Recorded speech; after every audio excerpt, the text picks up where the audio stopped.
Hello, traders. FX Pip Collector here. Today is Tuesday, June 10th, and this is my PM recap for the US dollar yen. If you haven't done so already, definitely do check out my free Discord channel, which is linked down here in the corner at the end of the video. And make sure to take a look at my website, fxpipcollector.com. Watch the video on my home screen to learn more. So, anyways, we got Trump and China talking about tariffs this evening, which by the time this video comes out should already be going on. Definitely could cause a lot of volatility in the market. Now, to me, it looks like potentially like an impulsive move up, maybe three waves down, which means that maybe this is going to pop down a little bit, got some liquidity, but I think it's going to go up to at least the minimum, the 100%. And if it turns into a much bigger move to the outside, it could even take out the previous highs.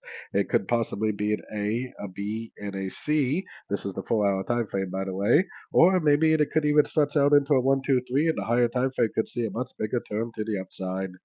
So, anyways, don't forget to like and subscribe. And as always, thank you for watching and happy trading.